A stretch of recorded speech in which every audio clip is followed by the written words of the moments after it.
Electronics और mechanical branch के जो भी स्टूडेंट्स पास आउट हैं या अभी फाइनल ईयर में हैं, उनके लिए यहाँ पे एक अच्छी न्यूज़ है।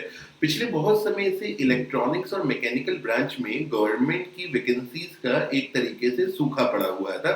बहुत कम वैकेंसीज आ रही थी, लेकिन यहाँ पे भारत इलेक्ट्रॉनिक्स लिमिटेड में मैकेनिकल स्टूडेंट्स के लिए 150 वैकेंसी आया है, इलेक्ट्रॉनिक स्टूडेंट्स के लिए 200 वैकेंसीज आया है। इस वीडियो को पूरा देखिएगा। आज की इस वीडियो में भारत इलेक्ट्रॉनिक्स लिमिटेड के इस रिक्रूटमेंट की हम चर्चा करने वाले हैं। जो भी इससे जुड़ी हुई डिटेल्स है आज के इस वीडियो में हम आपको यहाँ पे देंगे। सो गाइस, मेरा नाम है doctor Umashankar Tripathi and welcome to Acumen. तो सबसे पहले भारत इलेक्ट्रॉनिक्स लिमिटेड की ऑफिशियल वेबसाइट पे चल करके आप देख सकते हैं recruitment of post of probationary engineer on permanent basis. तो भारत इलेक्ट्रॉनिक्स लिमिटेड मैक्सिमम जो वैकेंसीज निकालता है, पिछले साल भी आई थी, कॉन्ट्रैक्ट बेसिस पे निकालता है। तो यहाँ पे ये वैकेंसी सबसे पहली बात तो परमानेंट बेसिस पे है। अब अगर हम यहाँ पे इसके नोटिफिकेशन पे जाएं, आप अपनी स्क्रीन पे देख पा रहे होंगे, तो आप देख सकते हैं इलेक्ट्रॉनिक्स के लिए 200 पोस्ट है, मैकेनिकल के लिए 150 पोस्ट है, 13 लाख का सीटीसी है और 15 साल की एज से अगर आपकी एज कम है या 15 साल के बराबर है 1/1/2025 तक, तो आप इसको भर सकते हैं। जनरल कैटेगरी के लिए बात कर रहे हैं। और एसेंशियल क्वालिफिकेशन क्या है? बीटेक आपका इलेक्ट्रॉनिक्स या मैकेनिकल में रिस्पेक्टिव ब्रांच में आपका होना चाहिए। दूसरी बात क्या है कि आपकी जो डिग्री है वो फर्स्ट क्लास में आपको की जानी चाहिए। मतलब आपका जो डिग्री है वो फर्स्ट क्लास होना चाहिए। 60% के ऊपर आपके यहाँ पे मार्क्स होने चाहिए। एज क्राइटेरिया में गवर्नमेंट वैकेंसी है तो रिलैक्सेशन है। ओबीसी को 3 साल का और एससी एसटी को 5 साल का यहाँ पे रिलैक्सेशन दिया गया है। अब यहाँ पे देखिए, जो डेट है फॉर्म भरने की, आखिरी डेट है 31/1/2025। आप वेबसाइट पे जाकर के भर सकते हैं। एप्लीकेशन फीस की बात करें तो 1000 रुपए भरना है जनरल कैटेगरी और ओबीसी कैटेगरी, ईडब्ल्यूएस कैटेगरी के स्टूडेंट को। एससी एसटी स्टूडेंट फॉर्म की फीस भरने से एग्जेम्प्टेड है। सिलेक्शन कैसे होगा? कंप्यूटर बेस्ड टेस्ट से होगा। 1:5 के रेशियो में लोग बुलाए जाएंगे और weightage of computer based test जो होगा वो 85 मार्क्स का होगा और इंटरव्यू 15 मार्क का होगा। यानी जो फाइनल सिलेक्शन होगा वो 100 नंबर में होगा, 85 नंबर सीबीटी के हिसाब से होगा और 15 नंबर जो है वो आपको इंटरव्यू में मिलेगा। अब यहाँ पे मैं एक चीज मेंशन करना चाहता हूँ, सेम पैटर्न ओएनजीसी का भी है और अभी एग्जाम की डेट भी देखिएगा। ओएनजीसी का नोटिफिकेशन है, उसमें भी लगभग यही क्राइटेरिया है कि 100 नंबर में 85% जो है वो सीबीटी को दिया जाएगा और 15% इंटरव्यू को दिया जाएगा। ओएनजीसी का एग्जामिनेशन फरवरी में है। ओएनजीसी गेट से बाहर निकल चुका है।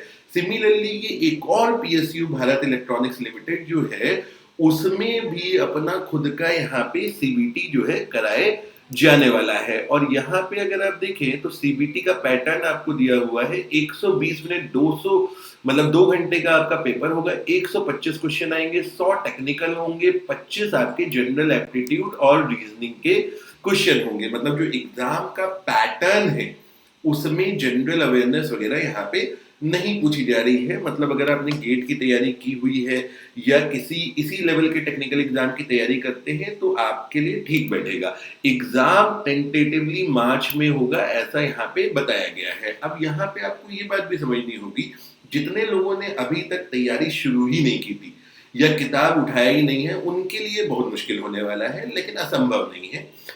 जो स्टूडेंट तैयारी करते हुए आ रहे हैं उनके लिए यहाँ पे एक बड़ा बेनिफिट आपको मिलने वाला है। और यहाँ पे आप एक ट्रेंड भी देख पा रहे होंगे कि देखिए, नोटिफिकेशन आने के 1.5 से 2 महीने के अंदर एग्जाम कराया जाने की बात की जा रही है। आप देखिए ओएनजीसी का यही रहा। ओएनजीसी का नोटिफिकेशन आया, लगभग 40 दिन में उसका एग्जाम होने वाला है। मार्च में बेल का एग्जाम होने वाला है। मतलब आपको 2 महीने के करीब का समय मिल रहा है।